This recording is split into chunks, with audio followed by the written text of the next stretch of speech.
Avis vascular centre మన దేశంలోనే the best varicose vein hospital. BP, sugar, thyroid, obesity, hormone సమస్యలని మందులు లేకుండా నేచర్ మంత్ర ఫుడ్ తో రివర్స్ చేసుకోండి.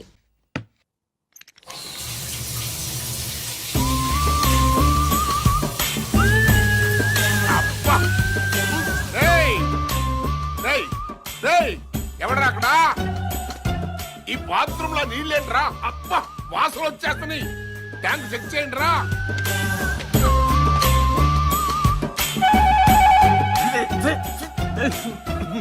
అన్నా ట్యాంక్ లో డ్రైనేజ్ వాటర్ ఉందన్నా?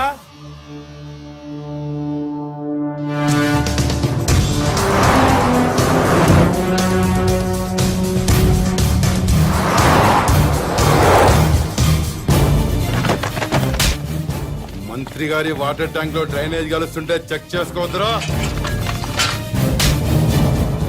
మంత్రి గారు అబ్బాయి సార్.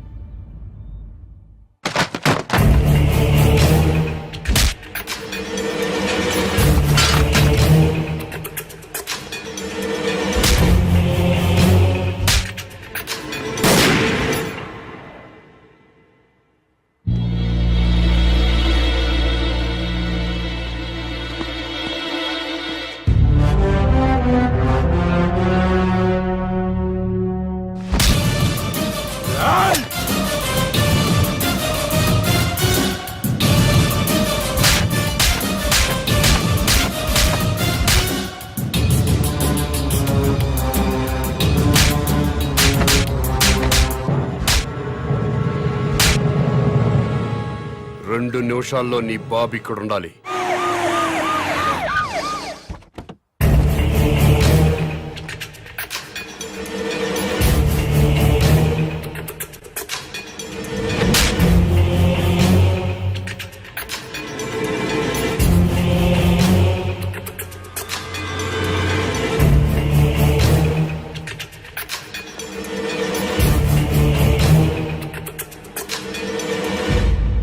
ఏం జరిగింది నాన్న?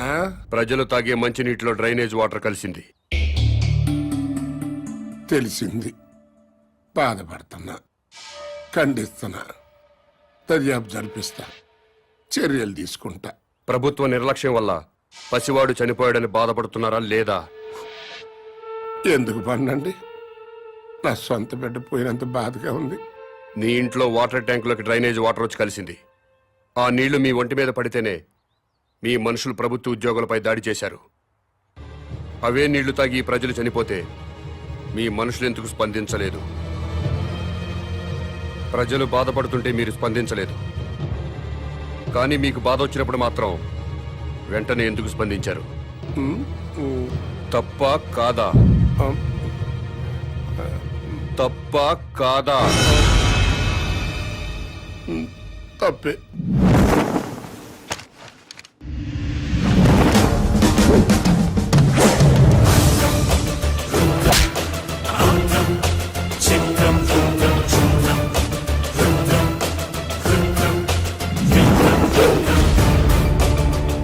బిడ్డ చనిపోయాడన్న బాధతో ప్రజలు దాడి చేయబోతే వాళ్ళను లాఠీలతో కొట్టి కుక్కల్లా తరిమారు.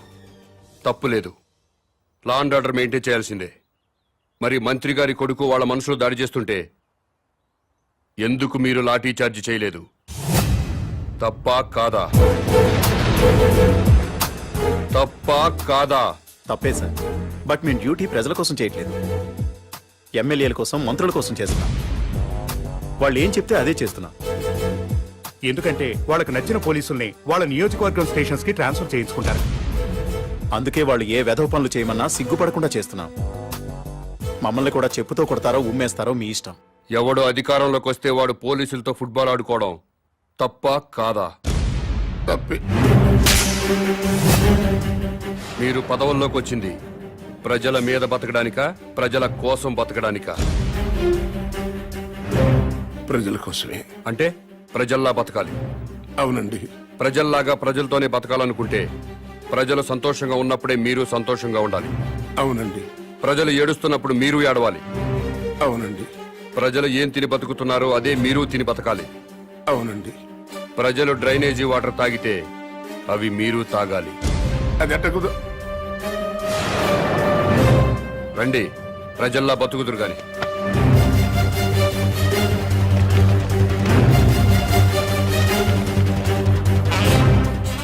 మంత్రి గారికి మంచినీళ్ళు ఇవ్వండి.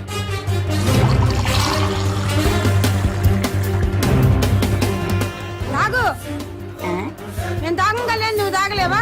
తాగు తాగు. రోజు మేము తాగేది అయ్యే. తాగు తాగు.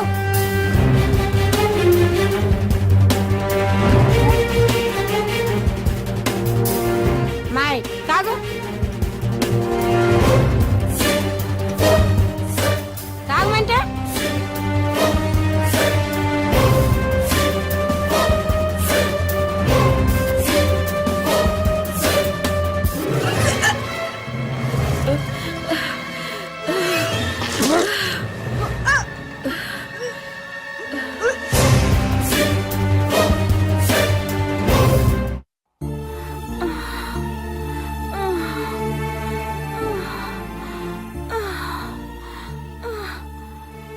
ఆ నీళ్లు తాగాక బస్తీలో పిల్లోడు చచ్చాడు.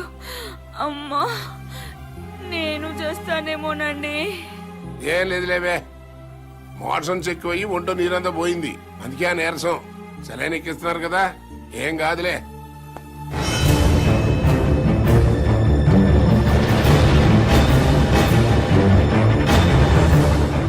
ఏంటిది ఇటు ఇళ్లలోకి తోసుకొచ్చేటివేనా? మీ ఇళ్లలోకి మేము టెస్ట్ అనుకుంటారా? ఏమనంటే ప్రెస్. మా ప్రైవేట్ జీతాలు ఉండవు. ఉండవు. ఏ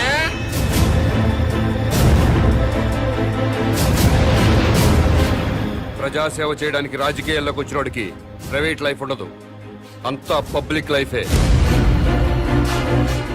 ప్రైవేట్ లైఫ్ కావాలనుకుంటే మంత్రిగా రాజీనామా చెయ్యి, రాజకీయాల నుంచి తప్పుకో, జీవితంలో నీ మొహం చూడం.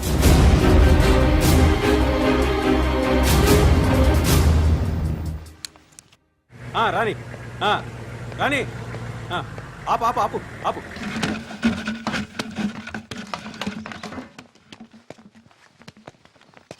అన్నా, ఇంకో ట్యాంకర్ కావాలేమో మేడం గారిని అడగండి. ఎవరిని మేడం గారు అంటున్నావు? మంత్రి గారి భార్యనండి. బస్తీలో మంచినీళ్లు సప్లై చేసేటప్పుడు బస్తీలో ఉన్న ఆడవాళ్లను ఇలాగే మేడం గారిని గౌరవంగా పిలుస్తావా?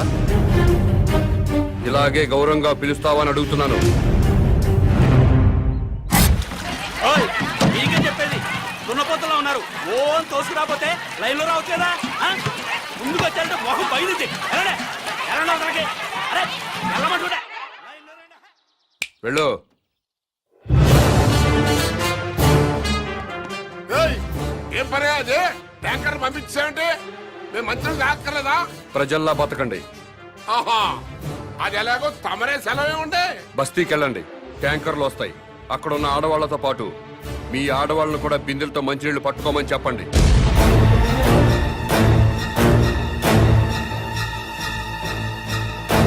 నేను మంత్రి గారి భార్యనండి. బస్తీ ఆడవాళ్ళతో కలిసి మంచిళ్ళ కోసం బిందె పట్టుకొని క్యూలో నిలబడాలా? లేబర్ కి మనకి తేడా లేదా డాడీ?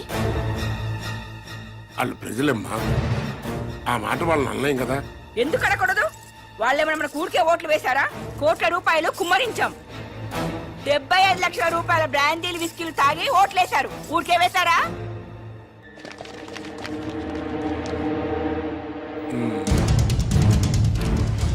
ఆ మాట నాకు అనాలనే ఉంది, కానీ పబ్లిక్ లో అనలేం కదా. అంటే ఏమవుతుంది డాడీ? పదవి పోతుంది అంతేగా? పోనివ్వండి, మేం మాత్రం బిందెలు పట్టుకుని క్యూలో నుంచాం. సరే, నాకు తప్పేదే ఉంది. మీ తరఫున బిందెలు పట్టుకుని క్యూలో నేనే నించుంటాను.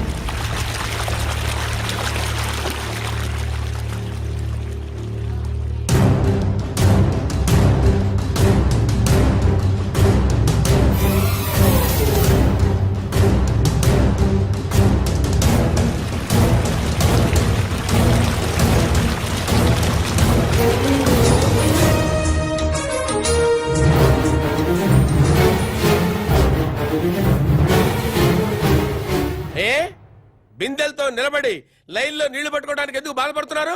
అధికారంలో ఉన్న వాళ్ళ భార్యలు ప్రజల కంటే గొప్పోళ్ళా?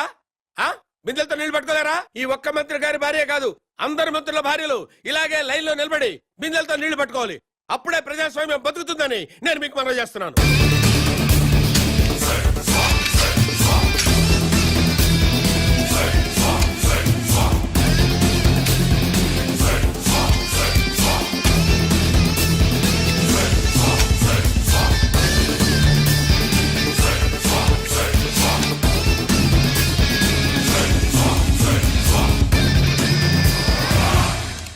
ఏయ్, అదేంటయ్యా బాత్రూమ్లకు తాళాలేస్తున్నాయంటే?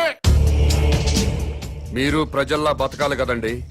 ఏంటయ్యా ప్రజలు వాళ్ళలాగా బతకాలంటే మా బాత్రూమ్లకు తాళాలేయాలా? చెంబులు తీసుకుని రోడ్డు మీదకి వెళ్ళండి. స్టేట్ లో చాలా ఊళ్ళలో మరుగుదొడ్లు లేక ఆడవాళ్లు చెంబులు పట్టుకుని రోడ్ల మీదకి, రైల్వే పట్టాల మీదకి, టాయిలెట్ కి వెళుతున్నారు. మీరు కూడా ప్రజల్లా బతుకుదాం అనుకుంటున్నారు కదా, అందుకే చెంబులు పట్టుకుని రోడ్డు మీదకి వెళ్ళాలని తాళాలు వేశాను.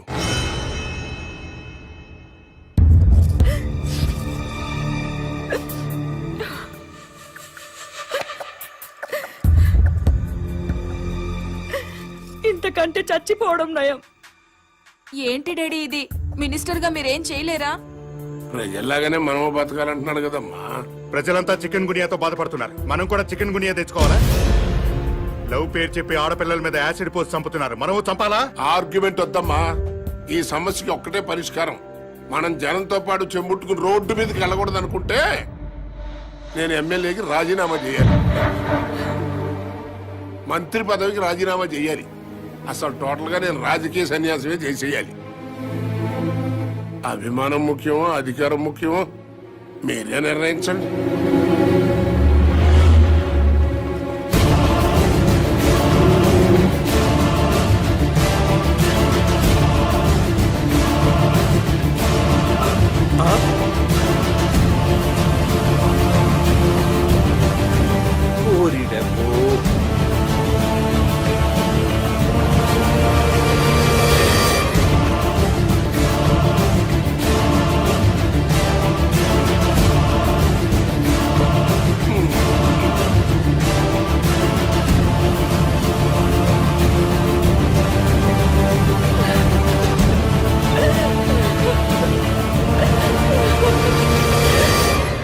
మంత్రి గారు,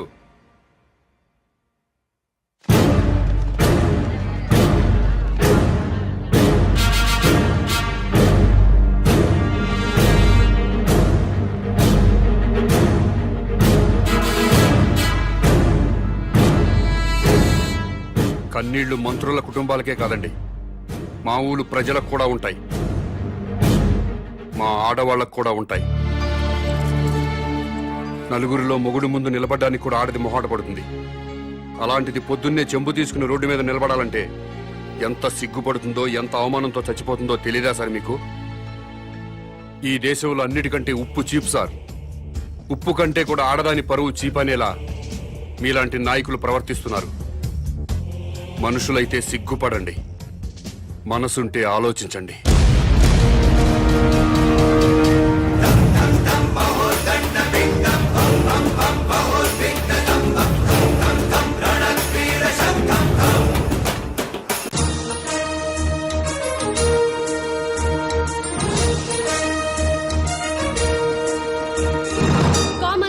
ప్రతిపక్ష నాయకుడు విరుచుకుపడ్డారు. మంత్రి గారి కుటుంబాన్ని అవమానించడం అమానుషమంటూ నిప్పులు చెరిగారు. ప్రతిపక్ష నాయకుడి మాటల్ని లైవ్ లో చూద్దాం. అవునండి, మంత్రి తప్పు చేస్తారు, మీ ఇష్టం వచ్చినట్టు ప్రవర్తిస్తారా? మంత్రి ఫ్యామిలీ ఏం పాపం చేసింది? వాళ్ళని రోడ్డెక్కి అవమానిస్తారా? బాత్రూమ్లకు తాళాలు వేస్తారా? ఆ గవర్నమెంట్ తప్పు చేయదా? తప్పు చేసి అసెంబ్లీకి తాళాలు వేస్తున్నారా? సెక్రటరీ తాళాలు వేస్తారా? అలా మాట్లాడితే కుదరదు. కామన్ మ్యాన్ ని లైన్ లోకి వచ్చి మాట్లాడమనండి.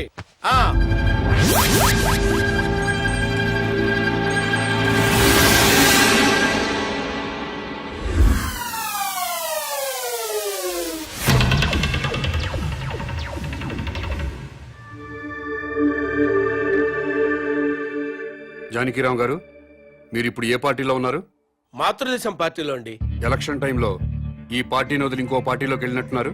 అవునండి. ఏ పార్టీ సార్ అది? స్టార్ పార్టీలోకి జంప్ అయ్యారు సార్. దేనికి మారారు సార్? ఆ పార్టీ అధినేతకి ప్రజాబలం ఉంది, యూత్ బలం ఉంది, కొత్త పార్టీ. పైగా నేను సీనియర్ మోస్ట్ మెంబర్ ని, మినిస్టర్ కొట్టే అవకాశం కూడా ఉంది. అధికారంలోకి డెఫినెట్ గా వస్తుందని నమ్మకంతో చేరాను సార్. స్టార్ పార్టీలో జాయిన్ అయినప్పుడు ఆ పార్టీని ఆ పార్టీ అధ్యక్షుడిని ఏదో పొగిడినట్టున్నారు. ఎస్ పొగిడాను. స్టార్ పార్టీలో సామాజిక న్యాయం ఉంది, అవినీతిపై పోరాటం ఉంది, ప్రజలపై ఆరాటం ఉంది. పార్టీ అధ్యక్షుడు నీతిమంతుడు. మాతృదేశం పార్టీ నుంచి బయటకు వచ్చినప్పుడు ఆ పార్టీని ఆ పార్టీ అధ్యక్షుడిని ఏదో తిట్టినట్టున్నారు. తిట్టాను. మాతృదేశం అంతా వన్ మ్యాన్ షో సార్. అక్కడ ఆయన ఒక్కడే కింగ్ సార్. అందుకే బయటకు వచ్చాను సార్. సీనియర్లకు విలువ లేదు, జూనియర్లకు తావు లేదు, వెన్నుపోటు రాజకీయాలు. ఎలక్షన్ తర్వాత స్టార్ పార్టీ నుంచి ఎందుకు బయటకు వచ్చారు సార్? ఎలక్షన్స్ జరిగినాయి, పార్టీ పోయింది, గ్లామర్ పోయింది, ఇంకక్కడుండి మేము చేసేదే ఉంది. అందుకనే స్వగృహ ఆపరేషన్ తో మాతృదేశంలో చేరిపోయాం. స్టార్ పార్టీ నుంచి బయటకు వచ్చినప్పుడు ఆ పార్టీని ఆ పార్టీ అధ్యక్షుడిని ఏదో తిట్టినట్టున్నారు. తిట్టేశా. స్టార్ పార్టీ అధ్యక్షుడు అవినీతి పరుడు, కులం పిచ్చి, వర్గం పిచ్చి, పార్టీ టికెట్లు అమ్ముకున్నారు. నిజంగా స్టార్ పార్టీ అధ్యక్షుడికి కులపిచ్చుందా సార్? చచ్చ లేదు సార్. డబ్బులు తీసుకుని ఎమ్మెల్యే టికెట్లు అమ్ముకున్నారా సార్? లేదు లేదే. నిజంగా స్టార్ పార్టీ అధ్యక్షుడు అవినీతి పరుడా సార్? No no no. మరి ఎందుకు సార్ స్టార్ పార్టీని పార్టీ అధ్యక్షుడిని విమర్శించారు? మరి తిట్టకపోతే బయటికి ఎలా వస్తాను సార్? మళ్ళీ మాతృదేశం పార్టీలో జాయిన్ అయినప్పుడు ఆ పార్టీని ఏమని పొగిడారు సార్? మాతృదేశం పార్టీ నాకు రాజకీయ జన్మనిచ్చిన పార్టీ. ఆ పార్టీలో చేరితే మా అమ్మ కౌగిల్లో చేరినట్టుంటుంది. హ్. తిరిగి నా పుట్టింటికి వచ్చినట్టుంది. ఆ పార్టీ కోసం నా ప్రాణాలు ఇస్తా. ఆ పార్టీ కోసం రక్తం దారపోస్తా. మీరు ఇప్పటికే స్టేట్ లో ఉన్న అన్ని పార్టీలు మారారు. ఇలాంటి రాజకీయ నాయకుల్ని ప్రజలు ఏమనుకోరా సార్? ఏంటి సార్ జనం గురించి మాట్లాడతారు? వాళ్ళు ఏంటనుకున్నారు సార్? మందు పోయిస్తే ఓట్లేస్తారు సార్, డబ్బులు ఇస్తే ఓట్లేస్తారు సార్, క్యాస్ట్ ని బట్టి ఓట్లేస్తారు సార్. ఒక అభ్యర్థి గుణాన్ని బట్టి ఎవరైనా ఓట్లేస్తారా సార్? వెయ్యరు సార్ వాళ్ళు. అందుకే మేమేం చేసినా వాళ్ళు మమ్మల్ని తిట్టే హక్కు లేదు సార్. అది సార్ జరిగింది. ఏంటి సార్ జనాన్ని ఇలా అన్నాను, కోపం వచ్చిందా మీకు? నిజంగా జనం మంచోళ్ళు అయితే ఒక సిన్సియర్ అభ్యర్థిని ఎందుకు ఎన్నుకోరు సార్? వాళ్ళు చేసేది తప్ప కదా సార్? వాళ్ళని ఎలా బాగు చేయాలని నేను ఆలోచిస్తున్నాను సార్. దాని గురించి ఆలోచిస్తున్నాను సార్ నేను.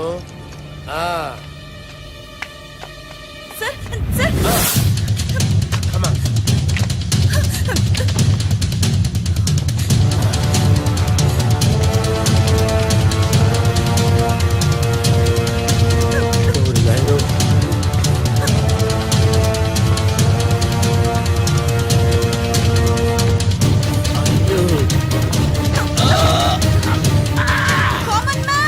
ఇతను పారిపోతున్నాడు, రండి.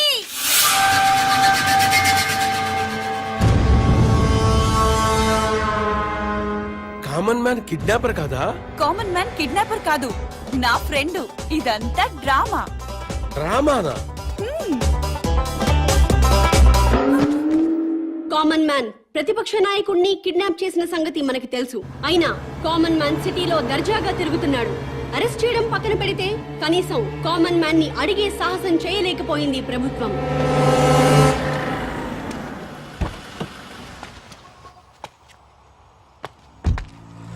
నమస్తే సార్. నమస్తే. నేను గవర్నర్ గారి పిఏనండి. గవర్నర్ గారు మీతో మాట్లాడుతూ ఉన్నారు. హలో సార్, ఒక్క నిమిషం మాట్లాడండి సార్. హలో బాబు, నువ్వు చేసే పనులన్నీ అభినందించదగ్గవే.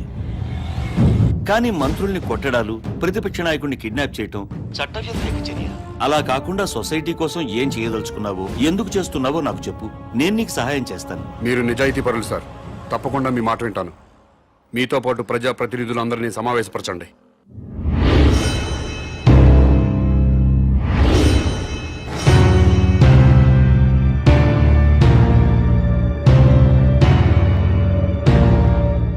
నీకేం కావాలి? నాకేం అక్కర్లేదు. మరెవరికి కావాలి? రాజకీయాల్లో సిస్టమ్ ఉండాలి. ఎలాంటి సిస్టమ్? భక్తుల కోసం తిరుపతి కొండపై ఉన్న సిస్టమ్. నువ్వు తాగుబోతువా తిరుగుబోతువా, రౌడీవా గోండావా అన్నది మాకు అనవసరం. తిరుపతి కొండపైకి ఎక్కాలంటే మాత్రం భక్తుడిగా మారాలి. కొండపై ఉన్నంతసేపు తాక్కూడదు, తిరగకూడదు. ఎలాంటి తప్పుడు పనులు చేయకుండా భక్తితో ఉంటూ భక్తుడిలాగా కొండ దిగిపోవాలి. కొండ దిగాక మీ ఇష్టం. ఆ సిస్టమ్ ప్రజలంతా ఫాలో అవుతున్నారు కాబట్టి తిరుమల కొండని వందల సంవత్సరాల నుంచి పవిత్రంగా ఉంచుతున్నారు. అలాంటి సిస్టమ్ రాజకీయాల్లో లేదు. రౌడీలు, గూండాలు, భూకబ్జాదారులు, ఫ్యాక్షనిస్టులు, అవినీతి పరులు రాజకీయాల్లోకి వచ్చేస్తున్నారు. రాజకీయాల్లోకి వచ్చాక కూడా గూండాల్లా ప్రవర్తిస్తున్నారు. ఫ్యాక్షనిజం వదలలేదు, భూకబ్జాలు మానలేదు, అవినీతి పనులు చేస్తూనే ఉన్నారు. దాని మూలంగా సొసైటీ మొత్తం నాశనం అయిపోయింది. డబ్బులు పెట్టుబడి పెట్టాల్సిన వ్యాపారంలో గాని రాజకీయాల్లో కాదండి, ప్రజాసేవ చేయడానికి డబ్బులు ఖర్చు పెట్టుకుని ఓట్లు కొనాలండి, ప్రజలతో బ్రాందీలు విస్కీలు తాగించాలండి. ఎలక్షన్లో డబ్బు సారా ఖర్చు పెట్టకుండా నిజాయితీగా కేవలం ప్రజల ప్రేమతో గెలిచి ఎమ్మెల్యే అయిన వాళ్ళ పేర్లు ముచ్చటగా 3 పేర్లు చెప్పగలరా?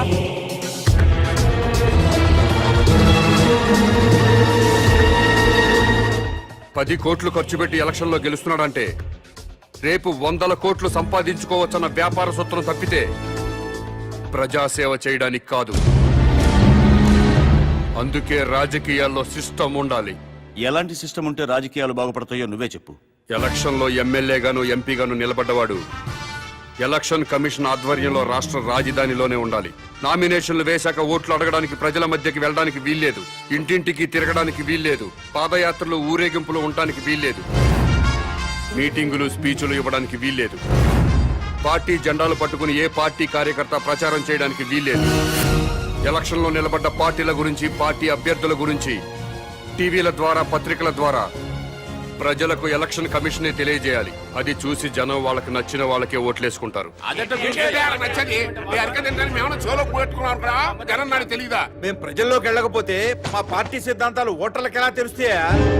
పాదయాత్రలు చేసుకుంటూ ఇల్లు తిరిగి ప్రచారాలు చేసుకోకపోతే మా పథకాలు, మా వాగ్దానాలు ప్రజల్లోకి ఎలా చొచ్చుకుపోతాయని. ఊరేగింపులు లేకుండా, మీటింగ్లు లేకుండా, కార్యకర్తలు జెండాలు పట్టుకోకుండా ఎలక్షన్ ఎలా చేస్తామండి? అసలు మేమే ఎమ్మెల్యే అభ్యర్థులమని జనానికి ఎలా తెలుస్తుంది? మీరు ఇల్లు తిరిగి ప్రచారం చేయకపోతే మీ పార్టీ సిద్ధాంతాలు ప్రజలకు తెలియవా? తెలీదు. ప్రభుత్వ ఆరోగ్యశ్రీ పథకం పెట్టింది. వైఎస్ఆర్ గారు ఇల్లు తిరిగి ప్రచారం చేశారు, ఆరోగ్యశ్రీ పథకం పెట్టామని టీవీల్లోనూ పత్రికల్లోనేగా ప్రకటించింది. ప్రజలందరికీ తెలియలేదా? ఆసుపత్రికి వచ్చి వైద్యం చేయించుకోవడం లేదా? ఎన్టీ రామారావు గారు ₹2 కిలో బియ్యం పథకం ప్రవేశపెట్టారు. ₹2 కిలో బియ్యం ఇస్తున్నామని ఇల్లు తిరిగి ప్రచారం చేశారా? పత్రికల్లోనేగా ప్రకటించారు. రాష్ట్రం మొత్తం తెలియలేదా? ప్రభుత్వ పథకాలన్నీ టీవీలు, పత్రికల ద్వారా ప్రజలకు తెలియంగాలేంది మీరే ఎలక్షన్లో నిలబడ్డ అభ్యర్థులని ప్రజలకి తెలియదా? ఆ సంగతి మీకు తెలియదా? తెలుసు. అయినా మీరు ఎలక్షన్లో జనం మీద పడతారు. ఎందుకంటే ఓట్ల కోసం డబ్బులు పంచాలి, జనానికి కులం పిచ్చి, మతం పిచ్చి ఎక్కించాలి. మీకు ఓట్లేరు అన్న వాళ్ళపై పోలీసు కేసు పెట్టి వేధించాలి, హత్య రాజకీయాలు చేయాలి. ప్రాణాలు తీయకుండా ప్రజాస్వామ్యాన్ని ఎన్నాళ్ళు హత్య చేస్తారు? ఆ హత్యల్లో ఎన్నాళ్ళు ఈ ప్రజల్ని భాగస్వాములను చేస్తారు? నోటి మాటతో వేయాల్సిన ఓటుకి వేల కోట్లు ఎందుకు ఖర్చు పెడుతున్నారు? గెలిచాక మళ్ళీ వేల కోట్లు ఎందుకు సంపాదిస్తున్నారు? ఈ మోసం జరగకుండా ఉండాలంటే నేను చెప్పిన సిస్టమ్ పెట్టి తీరాల్సిందే. భారతదేశం బాగుపడాల్సిందే. లేదా ప్రతిపక్ష లీడర్ కిడ్నాప్ అయినట్టు ముఖ్యమంత్రి కిడ్నాప్ అవుతాడు. ముఖ్యమంత్రి గారి భార్య ఆరోగ్యం మరింత క్షీణించిందని ఆసుపత్రి వర్గాలు తెలియజేశాయి. ఆక్సిజన్ తో ఊపిరి తీసుకుంటున్న ముఖ్యమంత్రి సతీమణి కోమాలోకి వెళ్లే ప్రమాదం ఉందని డాక్టర్లు చెప్తున్నారు.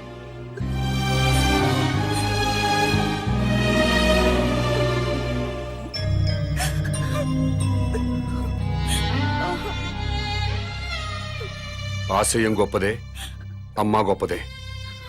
మాట్లాడు. ఎవరో? Hello daddy. అమ్మా విజయ. మమ్మీని చూడాలనుంది డాడీ. నన్నెవరూ కిడ్నాప్ చేయలేదు డాడీ. కామన్ మ్యాన్ నా ఫ్రెండే. కామన్ మ్యాన్ అసలు పేరు మహేష్ డాడీ. తన కాలేజ్ లెక్చరర్. అతని భార్య నా ఫ్రెండ్ డాడీ. మహేష్ కుటుంబానికి మీ రాజకీయ నాయకులే వాళ్ళ స్వార్థం కోసం అన్యాయం చేశారు డాడీ. ముఖ్యమంత్రి వెంకటేశ్వరరావు గారు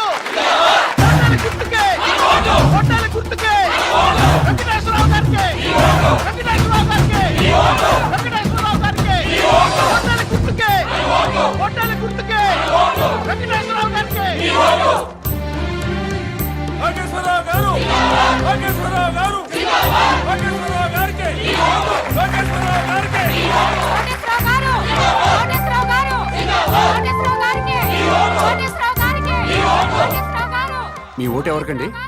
మేము ఎవరికి ఓటేయమండి. అదేంటండి?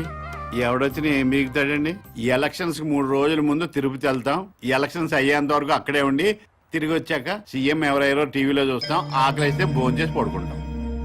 మీ అందరికీ తెలిసిన విషయమే. నేను ఈ ఎలక్షన్ లో ఎమ్మెల్యేగా నిలబడుతున్నా. కానీ మా పార్టీలోనే కొంతమంది అసమ్మతి గ్రూపుగా చేరి నా మీద దుష్ప్రచారం చేస్తున్నారు, నన్ను ఓడించాలి అని. ఏమండే, మీరందరూ నాకు అమ్మలు, అక్కలు, నాన్నలు, బావలు, తమ్ముళ్ళు ఎంతమంది ఉన్నారు. మీ అందరి ఆశీర్వాదం నాకు ఉండగా నేను ఎక్కడ ఓడిపోతానండి? గెలుస్తున్నా, ఎమ్మెల్యే అవుతున్నా, ముఖ్యమంత్రి అవుతున్నా. ఎవరు ఎన్ని కబుర్లు చెప్పినా ఎవడి కులాన్ని వాడు పోగొట్టుకోడు. నేను మీ అందరికీ చెప్పేది ఏంటంటే, ఇన్నాళ్లకి మన కులానికి ఒక అవకాశం వచ్చింది. మీ కులం వాడిని నేను నిలబడ్డాను. మీరంతా ఒక కట్టుబాటులో ఉండి ఒక మాట మీద నిలబడి మన కులం వాళ్ళందరినీ ఓట్లేసి గెలిపిస్తే మనోడు ముఖ్యమంత్రి అవుతాడు. దయచేసి ఆలోచించండి. మీ ఓటు ఈయనకేనండి? అవునండి, నాదండి, మా చెల్లిదండి, మా ఆవిడదండి, హోల్ ఫ్యామిలీ అంతా ఆయనకేనండి. మంచోడండి? మా క్యాస్టోడండి.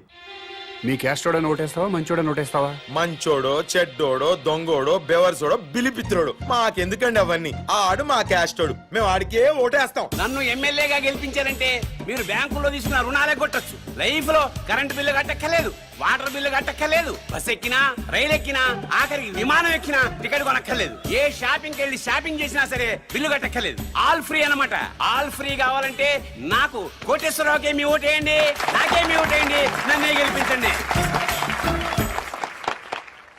చప్పట్లు కొడుతున్నాను కదా అని ఆయనకే ఓటేస్తాను అనుకుంటున్నారా? మరి ఎవరికేస్తారు? ఎవరికైనా వేయాలంటే ఓటు ఉండాలి కదా. అదేంటి మీకు ఓట్లేదా? రాయించుకుంటేనే కదా ఓటు ఉండడానికి. అదేంటండి? ఎలక్షన్ టైం వస్తే చాలు ప్రతి ఓడు ఇంటికి రావడం, తలుపులు కొట్టడం, దండాలు పెట్టడం, మాకే ఓటేయండి అని అడగడం, ఆ తర్వాత మేము క్యూలో నిల్చోవడం, ఓటేయడం, ఇవన్నీ మాకు ఎందుకండి? ఎలక్షన్ రోజు హ్యాపీగా సెలవిస్తారు కాబట్టి ఇంట్లో హాయిగా పడుకోవచ్చు. మాకు ఓటు లేదు కాబట్టి ఎవరు మమ్మల్ని వచ్చి డిస్టర్బ్ చేయరు.